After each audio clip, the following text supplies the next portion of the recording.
We'll be going live in 1 minute.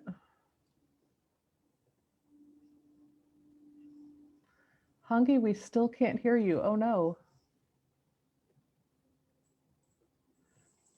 All right. Good morning, everyone. If you're tuning in via Facebook Live, thanks for joining us for the closing session of the Spring 2021 Advanced Language Documentation webinar. Today, we're going to be hearing from a few different language documentation practitioners around the world. They're just going to share a little bit about their work with languages in Ethiopia, the Philippines, the Democratic Republic of Congo, and if our other presenters are able to join, we'll also hear from folks working in Nigeria and Albania. So to get started, I'm excited to introduce Graziano Sava, who works with a language of Ethiopia called Ongota. Did I pronounce it right? Yeah, exactly. All right. So tell us a little bit about yourself and your work. Yeah, thank you, everyone. You will guess from my accent that I'm Italian. And if you have an even finer ear, you can guess that I'm from Sicily, where I'm talking now from my house. It's very nice, very nice to be here with you, and it's a pleasure to have joined this webinar. I graduated in African Studies, actually languages and linguistics in Naples University. And then I moved to Leiden University in the Netherlands, where I did my PhD on a language of Ethiopia called Tsamako, a Cushitic language. In fact, my interest is on languages of Ethiopia, covering all language groups. More or less, I worked on one language of any group, including the postdoc I'm doing now on a language called the Nara, spoken actually in Eritrea. My documentation projects are on endangered languages spoken in Southwest Ethiopia. And the one I want to talk about is, let me share a map on this language called Ongota. So this is a map of Ethiopia. Ongota is spoken in the southwest region of Ethiopia, between these two lakes, and about 500 kilometers from the Kenyan border. It's an extremely interesting language because besides being extremely endangered with few speakers, like 8 speakers, it's an unidentified language in terms of linguistic affiliation. It's not classified. It defies classification in the sense that several classifications have been proposed for it, like affiliating it with groups in the area, but no clear and neat idea of the classification was never reached.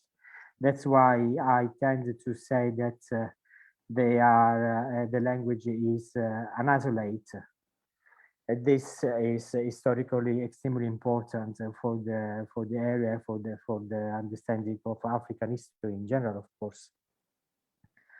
I mentioned before Tsamako. Tsamako is this Cushitic language I've studied for my PhD, and it has to do with Ongota in the sense that the Ongota people switched to Tsamako as the main language of communication, and leaving Ongota, not teaching it at a certain point to the children, with the result that, as I said, only 8 elders speak the language.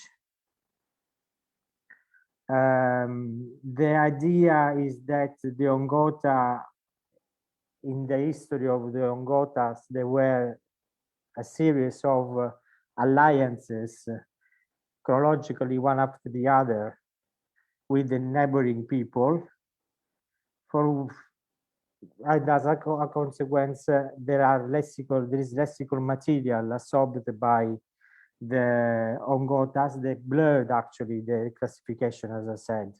And also at the level of morphology, it's not clear. Actually, that it's an isolate, it's at the level of morphology more than lexicon. Yes, there is a work of lexicon that is not clearly identifiable, but it's in the sense of in the morphology that this language is really unique. What I did with Ongota, I did a documentation project financed by the ELDP. Everybody knows the Endangered Language Documentation Program based at SOAS in London for a postdoc in 2007, 2009. And I built up the ordinary corpus of texts translated and annotated, some of which still are on the way of annotation because anything happens during the project, and been also teaching at Elizabeth University. So there is work to do, which is still going on. And I've published one of the tests in an online review called Ethnorema, that is Italian, but it's online and for free.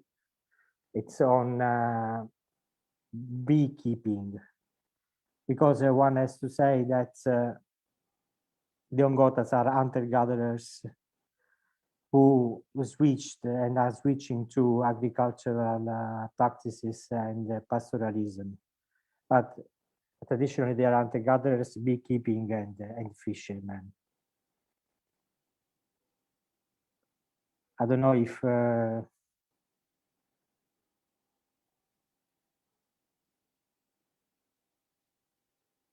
my 10 minutes passed. Thank you, Graziano. Yeah, that's really fascinating work. And I'm really curious to know what sort of the goals are for Ongota language work going forward. And if anyone else has questions for Graziano, please feel free to raise your hand or put them in the chat. Okay, the goals are to try to stimulate the people to speak the language anymore, longer. The language, the speakers, the elders would be eager to have some instruments to transmit the language to the children. And the children, when we are there, I was for the field work, but often I was accompanied by an anthropologist actually.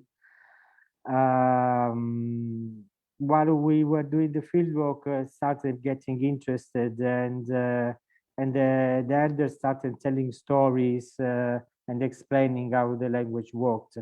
In my small contribution so far was to build up an alphabet on paper with an image and the Ongota word and the Tsamako word and the Amharic word. Amharic, of course, is the language of Ethiopia, the main language of Ethiopia, and English, both in Latin script and in Ethiopian script. And I should go back as soon as it's possible to check if this alphabet had an effect on the people, on the habits, the knowledge of Ongota. Fantastic, thank you. If anyone else has questions for Graziano, we'll also have some time for other questions at the end. So yeah, if you're curious about language work in Ethiopia, think of questions. Thank you so much. And if people are curious about this language or your work, are you open to being contacted? Yeah, sure. All right. Yeah, maybe we can share your email address in the recording afterwards. Great. Yeah, that's nice. Perfect. All right. So next up, we're going to hear from Edward. And I don't know Edward, so perhaps he can introduce himself a bit. Yep, so my camera is very dark right now. I'm using a dim light for that. Anyway, I'm going to share my screen. Well, this is just a short um, presentation on the language that I'm documenting. So it's called Bhagavata. So first of all, I'm Edward, and I'm a graduate student of linguistics at University of the Philippines. Language documentation is one of my research interests. Well, because there are many undocumented languages in the Philippines, and one of them is Bhagavata. What makes it um, interesting to me is that it has many features that can be found in other Philippine languages, most notably um, the gemination, which is mostly found in Cordilleran languages. So, how did I choose this language? I actually did not know Bagabaklata at all until a friend who is from Davao City told me about this language and that it is one of the endangered languages in the Philippines. Its status, according to Eberhard Samuelson Fenig, is shifting. It means that the language was not fully transmitted to the children. I think it's as early as 2011 when somebody um, took note that this language is shifting, has been shifting since 2011, but I think it has been shifting for a very long time. One of the reasons I guess is that this language is called by many names. So nobody knows where to find this language. It goes by many names. In the 80s, it was prevalently called Bagobo, and then others, Klata. So this language is spoken in the eastern slopes of Mount Apo in Davao City, Davao del Sur. So here's a map from Worm. So here, it's in the eastern slopes of Mount Apo, covering several barangays. And then I just want to talk about just briefly about some etymologies of Bagobo, Klata, and Jangan. Um, well, I'd like to talk about Bagobo because I mean the word Bagobo because um, there are three languages spoken in Mount Apo that are called Bagobo. So it's quite confusing actually because these languages are distinct languages. So I think I have to explain this a little. So um, from my fieldwork in November 2019, I knew from a datu in a barangay where I conducted my fieldwork that Bagobo is the collective term for three ethno-linguistic groups living in Mount Apo. So those groups are Tagabawa, Bagoboklata, and Obomonugu. And I guess this is one of the reasons why um, the language that I'm studying has been called by different names. So what I did last year is to send a contribution to the editors of Ethnologue that the name of Bagoboklata should be named Bagoboklata on Ethnologue. And luckily, it was approved by the editors, of course, with support from Dr. David Zork. He's one of the pioneering linguist in Philippine linguistics. So second is klata. This is actually the endonym of the language, and this is derived from the klata word klatang. It is a house with a ladder sitting on four thick woods. And the other one is jangan. This is the exonym of the language.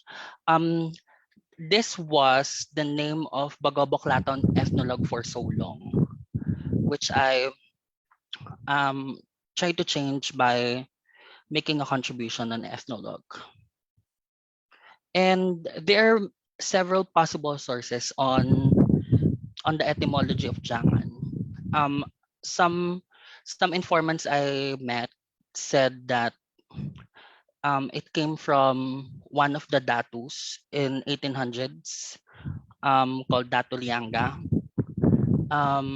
There was one also who said that um, it was the name of a cadastral survey in one of the barangays in Davao City. And recently, according to one of my primary informants, Jangan refers to Daklates living in Manuel Janga. So I'm not really sure if I should consider this as an exonym.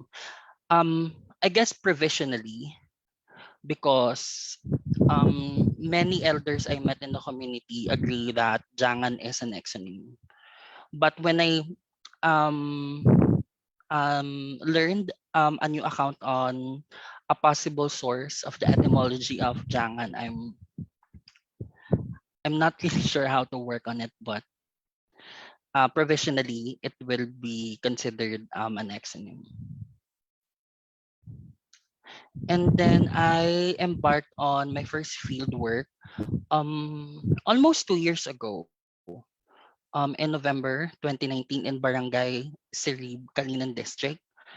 And hopefully this year, but I'm have to think it hard because I have to be vaccinated first before I should go to the field, and that was also one of the advice that I got from my professors at UP.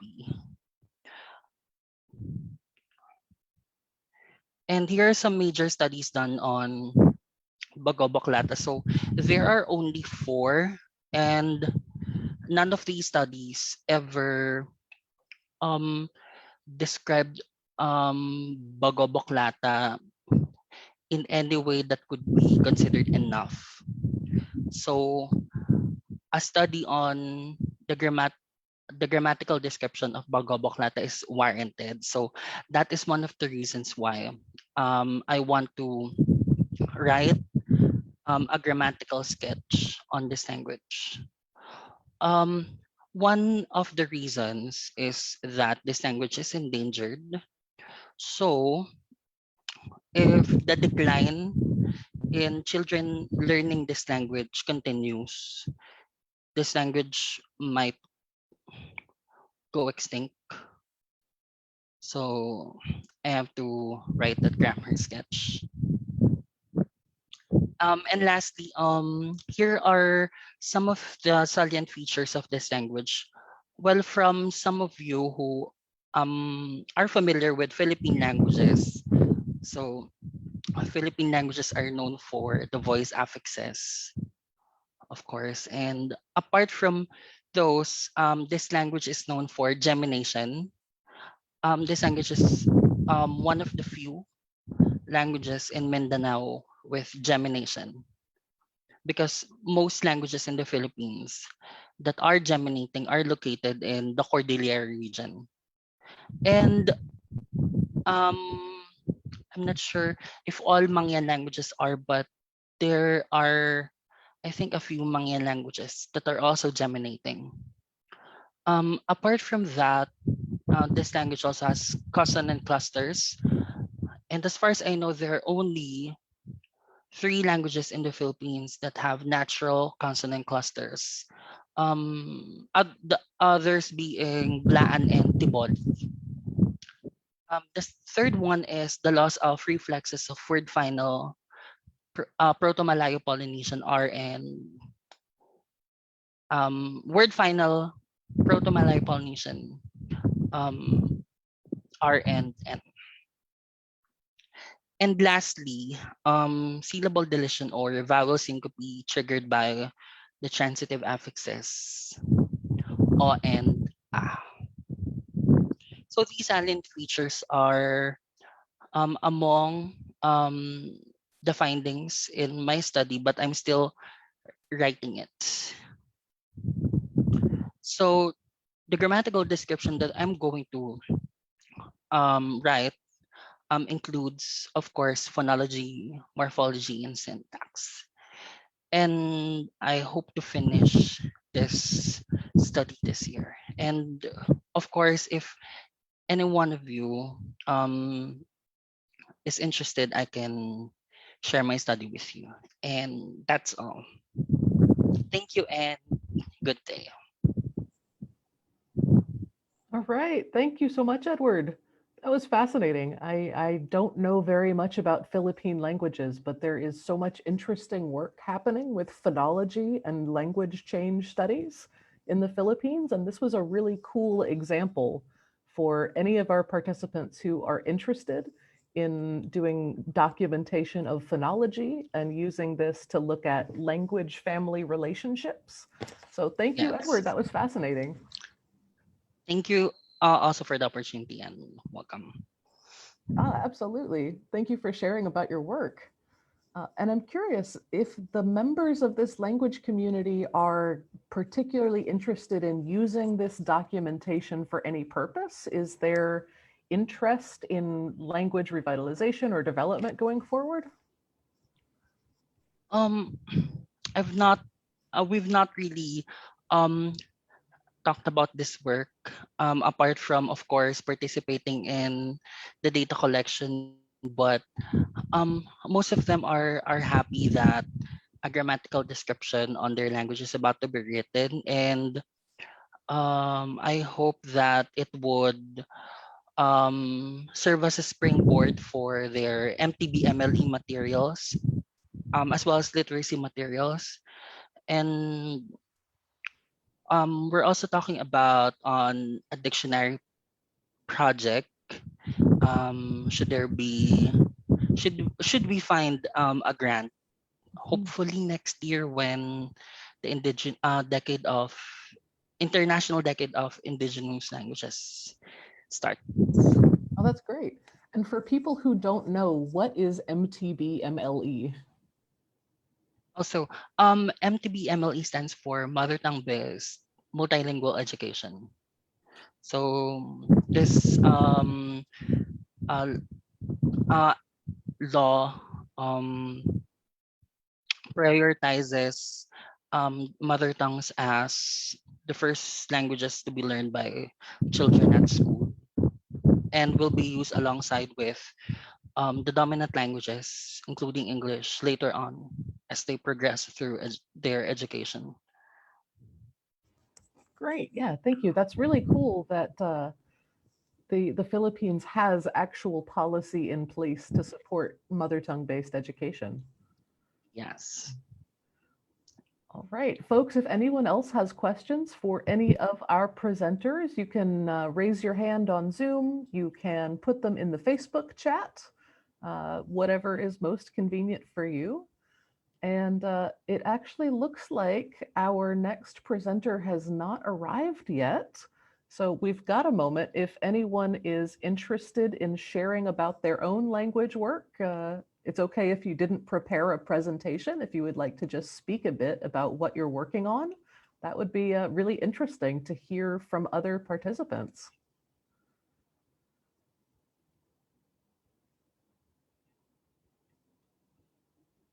I see some names in here who I know for sure are doing interesting language documentation work. So if you are willing to share a little bit about what you're working on, awesome. While we are waiting for our next presenter to be able to join, hopefully. There are always some technical difficulties when we're bringing folks together on Zoom from different parts of the world. Gladys, it's okay if you didn't prepare anything. If you want to just take a couple of minutes and describe what you're working on, that would be awesome. People would really benefit from learning about your work. But I don't want to put anyone on the spot.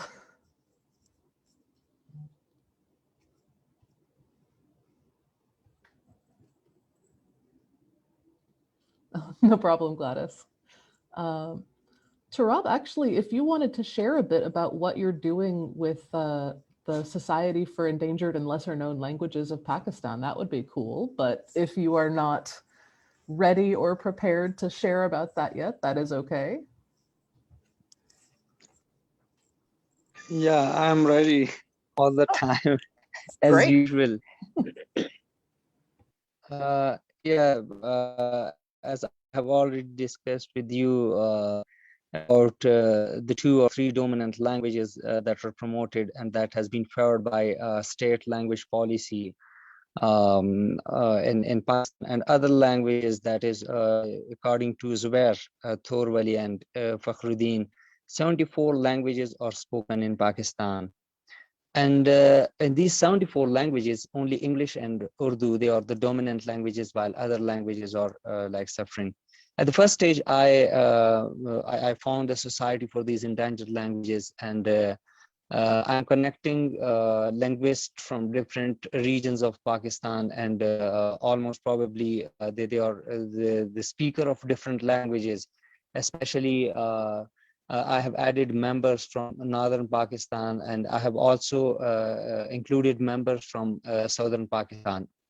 And thanks to them, they are really cooperating with me. And recently, we are going to have our first webinar session with one of our renowned linguists, Zubair Thorwali. I requested him to like deliver a lecture of an hour about endangered languages and importance of linguistic diversity and importance of our local languages in our context.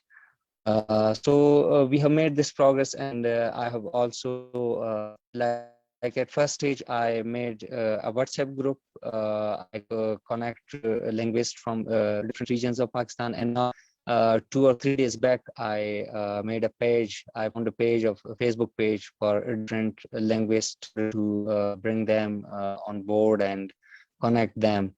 So we are having our first webinar, and this webinar will be followed by our another local researcher who has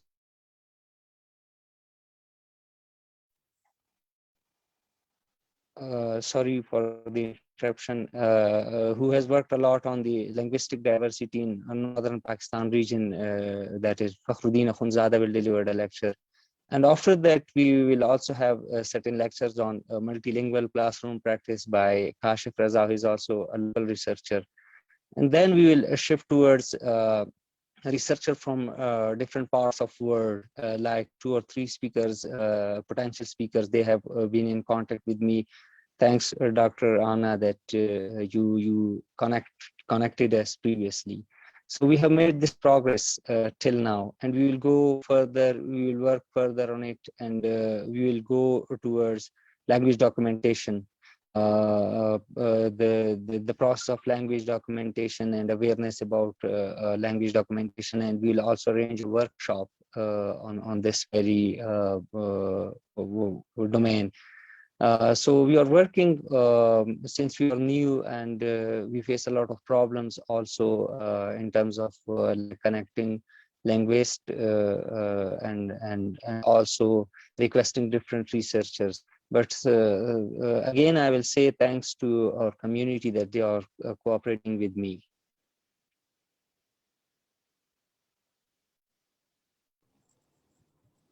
Wonderful. Thanks so much, Tarab. It's great to hear about this organized initiative for endangered and lesser known languages of Pakistan really taking off with support from the linguistics community there. So if any of y'all are curious about the endangered and lesser known languages of Pakistan, Tarab is the person to get in touch with. And if you are working in language documentation, I believe the society is always open to guest speakers talking about their own work. So get in touch. Yeah, I will take your help, and I will request you to give me some speakers, like 2 or 3 speakers. They already promised that whenever you need our help, we are ready to help you. But still, I will tell you that at first stage, this domain is a bit new in Pakistan. As I told you previously, that in universities, especially in applied linguistics program, we just only focus of the universities on structural linguistics and only English language. This domain is a bit new, and we are going to also work with different university in order to introduce this module, that is studying endangered languages at master and at PhD level. We will also work with different departments, and we'll pay them about the importance of this domain and this module. So with the passage of time, we will improve, and I hope we are making a good improvement in a very less time. Yeah, that's fantastic. You have accomplished quite a lot in the short time since you began this initiative. So I think we're excited to see what happens next. Thank you, Thanks Saul, so much, because of your support. Thank you. Yeah, and for anyone who is just joining, we are waiting for our next presenters to connect. They're having some connection problems. So in the meantime, if there's anything you'd like to share about your own language work, it's okay if you didn't prepare a presentation or anything.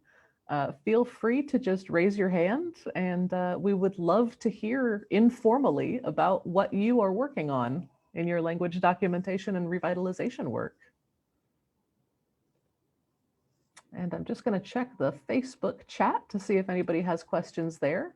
But if you have questions for any of our presenters, please put them in the chat or raise your hand if you'd like to ask them live. We have a comment from Facebook. Great work, Tarab, from Alistair. Yes. And it's a shame Alistair can't be here to share about his own work. He is doing some interesting work with a Portuguese-based Creole in India. But perhaps next time he can share about his work. Good morning, everyone. Sorry I'm coming in late. Hi, Shirley. Would you care to tell us a little bit about your own language documentation work? Sure, I can talk very briefly. So I'm doing a master's at the University of Hawaii at Manoa, and I'm in a 2-semester-long field methods course this year, and we're working with a woman from Fiji who speaks a Fijian language called Bua, and we've been working with her to document her language, making a small dictionary recording stories. And by the end of the semester, which is next month, we're hoping to have a small grammar sketch. And also some other people in the class are making picture books of the stories she's told in Bua.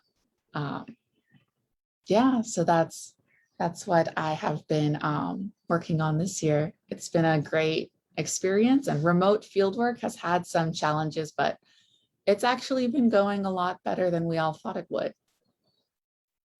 Yeah, I think everyone is sort of trying to figure out how to do language documentation remotely right now. But it sounds like people are having some innovative ideas for making it work. And it's really cool that you're working on picture books. I think a lot of folks are interested in picture book development. How are you getting the pictures? Are you having someone draw them for you? Are you using a pre-made template? So the picture books are being done by not me directly, a couple of other people in the class. I think that they've been using Bloom, which is free software made by SIL. the missionary linguists, basically. And you can use that to pretty easily make picture books, and it comes with a library of pictures that you're able to use. So I think that's been making the preparation of the books a little bit easier, but where to print them, especially because we'd like to print them in nice hard copies, because that's more hardcover copies, since that's more durable and also would withstand humid conditions in Fiji better. That's still a little bit difficult, and what we're working on right now. Thank you, Shirley. Yeah, Bloom is one option for picture books. There is another one called Storyweaver.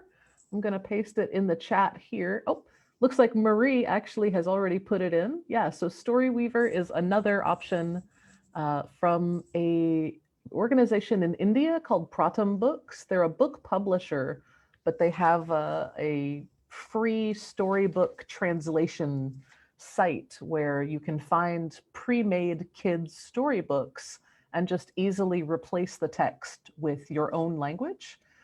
So this is a really easy platform for creating kids picture books in your language if you have someone who can do the translation. So there's another option. Has anyone here used a storybook creation platform before? And how did it go? Do you have any recommendations?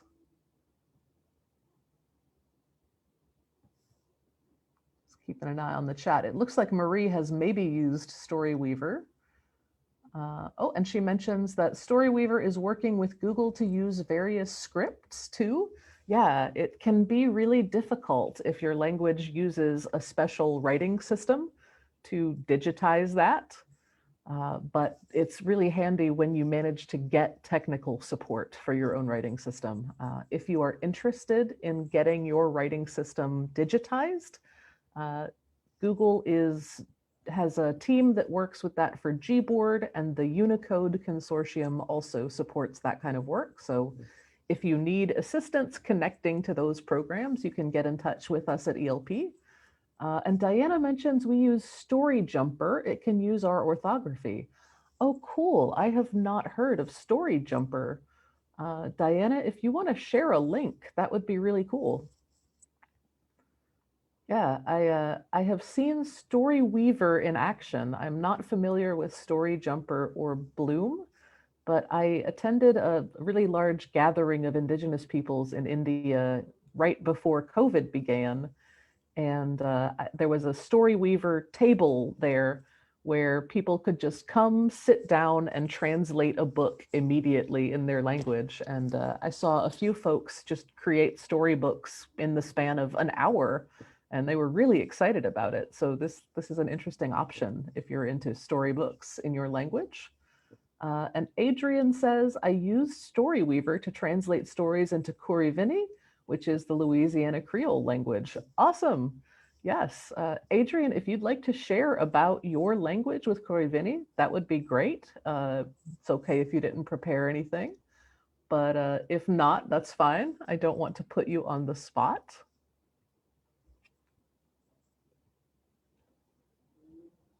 As you have noticed, our next presenter is not able to join. We were going to hear from Hangi Bulebe, who you may know from the Facebook group.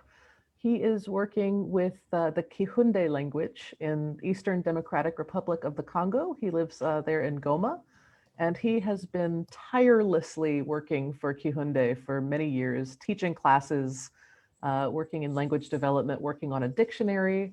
It would have been really awesome to hear from him, but hopefully he'll be able to share at a future session when the connection issues are alleviated.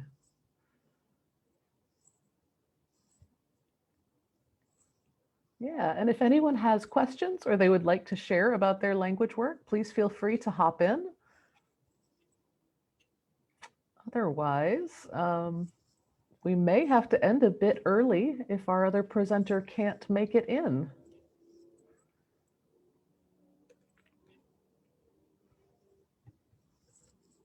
Yeah, questions, thoughts, anything that you are hoping to work on in your own language work that you would like some suggestions on, please feel free to put them in the chat. Oh, and Alistair on Facebook mentions that Sri Lanka Portuguese Creole has already used Storyweaver. So that's cool. It looks like this platform has already been successful for a lot of language efforts. And there is actually, for anyone working with languages in Mexico, there is a Storyweaver translation event coming up next week. Let me grab a link for y'all.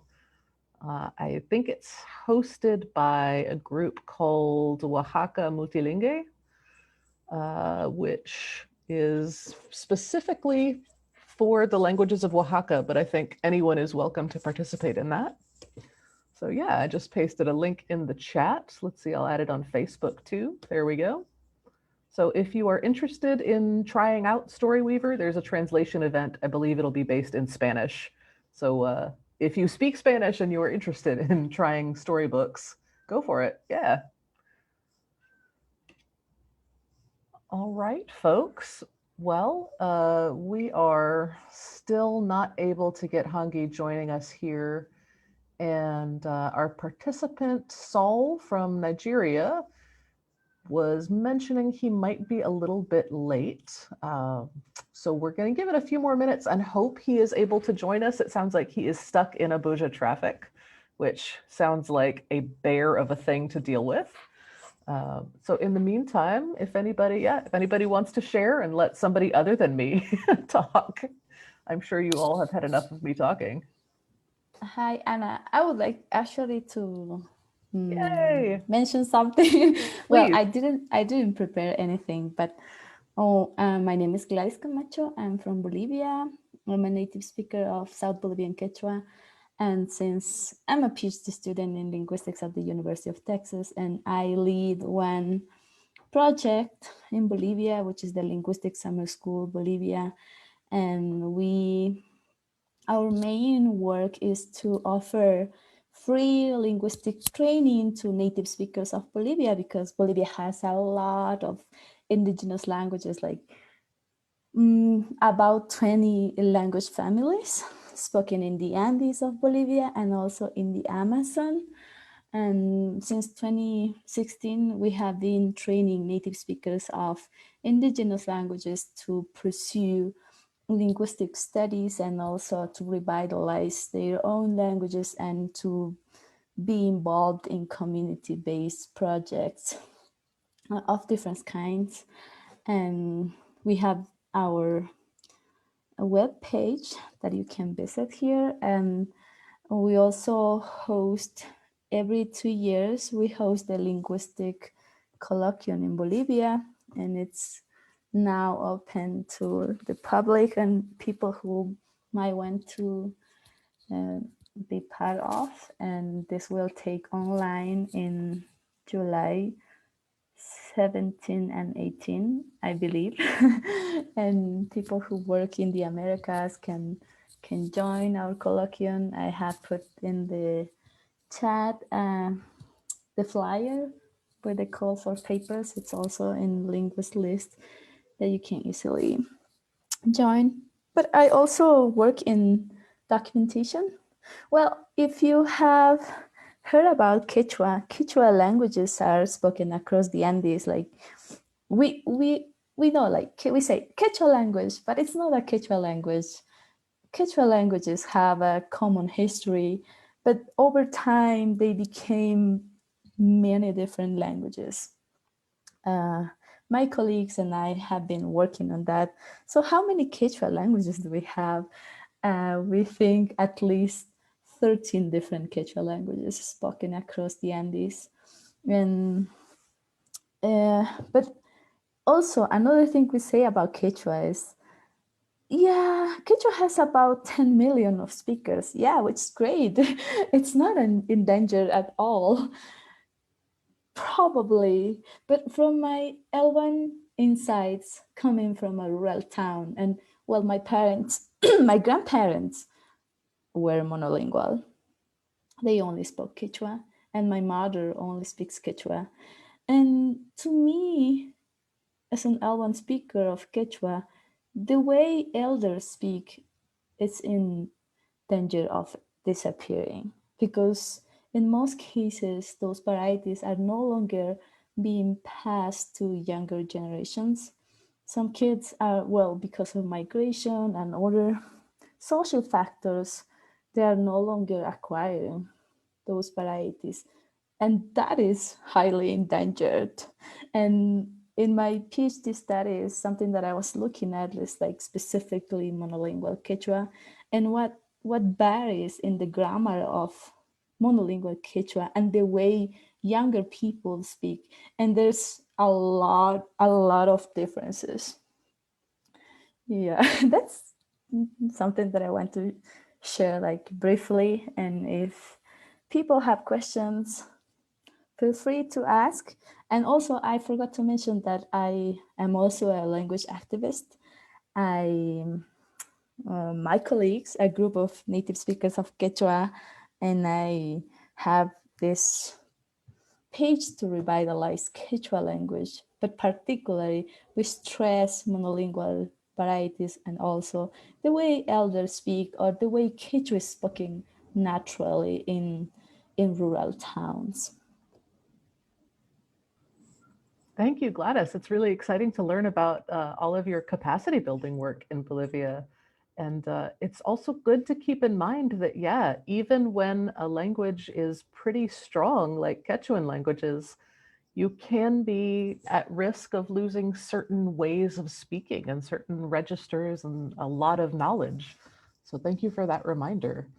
And everyone, please do check out the Linguistic Summer School of Bolivia. Gladys put a link in the chat, I believe, oh, not in the Facebook group, so I'm going to copy that in there. Oops, not the word colloquium. I want to copy the actual link. There we go. Yeah, and it looks like Hungy, you have joined. I wonder if you are able to speak. Is the audio working? You can give it a try.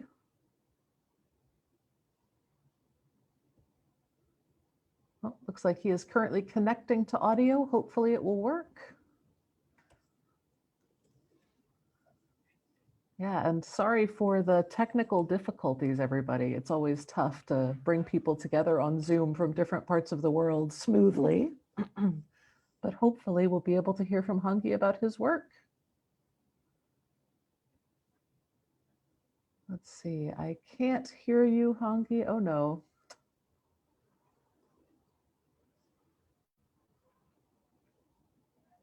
So I think what we're going to have to do is have another presentation session over the summer, perhaps, and make sure that everyone who couldn't join us today or couldn't present today also gets a chance to share about their work, because there is some super cool stuff happening in these communities. So stay tuned, everybody. I think we will definitely have another presentation session over the summer. Let's see, we have one question in the chat on Facebook. Would we not end up spreading SLIM resources very thin if we focus on local varieties of endangered languages? This is a question from Alistair, who works with Sri Lanka Portuguese Creole. This is a very tough question, huh? Anybody have thoughts? So the idea of whether resources should be triaged towards entire languages, or if we could also focus on local varieties of specific languages. I think these questions about where to send our funding are always really tricky, but anybody have thoughts, Shirley? All I was going to say is, man, that's a really difficult question and definitely not something with a generally applicable answer, but I wish I knew. I think that's all I can say. So you don't want to say that the local varieties aren't important. Of course they're important, and we'd like to provide support for everything, but you also wouldn't want to end up dividing your resources, yeah, so thinly that you can't do that much for any one language. So I don't know. Yeah, it's a really tough question. I just put a book chapter in the chat that tries to address some of these questions from two linguists who just finished their PhDs at the University of Hawaii. They sort of try to explore the question of how we can triage the limited resources for language documentation, sort of different ways that we might imagine setting priorities. But spoilers, the conclusion of that chapter is really there's no one good way to decide on the priorities. It really depends on the desires of language communities for what to do with their languages, and outside linguists and funders are not necessarily the people who should be making those decisions, right? Anyone else have any thoughts on that? And we have a response in the Facebook chat, actually. I'd say follow the sources where they are, but that's still so complicated. You need people in and out of community to work with the resources available. Yeah, absolutely. Whenever collaboration is possible, awesome. And I think most folks working in this sphere right now would come down to community priorities take precedence. But again, there's not always one set of community priorities. Sometimes there's a lot of disagreement within a language community. So great question, Alistair. There is no one good answer. Yeah, we are actually coming up on the end of our time.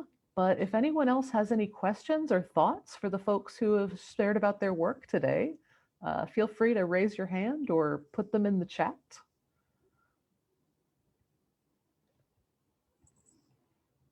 But otherwise, I think we are quite certain that there is space and desire for another presentation session over the summer. So if you're interested in sharing about your work or hearing about other folks' work, please feel free to post in the Facebook group and let us know if you would like to share, when would be convenient for you. Stay tuned. And I just want to thank everybody who participated in this semester's Advanced Language Documentation webinar. This was our first time offering the advanced version of the webinar. So we would love to hear your feedback about what you liked, what you didn't like, what you would like to see next time. We want to keep offering this advanced version and improve it every time we offer it. And I want to give huge thanks to Shirley Gabber, our co-host of this webinar series from the Language Documentation Training Center. This couldn't have happened without her, so round of applause for Shirley. And thank you to everyone who presented over the course of this semester. Thank you to all of our webinar leaders. Thank you to everyone who showed up and shared about your own experiences and asked questions and made connections. It was absolutely a pleasure to get to know all of you and learn about your work. This won't end here. Obviously, the Facebook group is still open. We will be continuing these webinars indefinitely. So in the fall, we will be going back to the basic language documentation webinar structure. So starting over for beginners, if you have anyone in your life who would like to begin learning the basics of language documentation, please feel free to refer them to the group. And we have one more comment in the Facebook chat. The Huma language project started this way. Our tribe didn't have the resources to do it, so we're a citizen-led initiative. Yes, exactly. And Brittany, maybe next time that we have a presentation session, you can share a bit about the Huma language project. That would be great. All right. Thank you very much to everybody who joined us today. Merci, gracias, akeva, everything in every language. Thank you so much.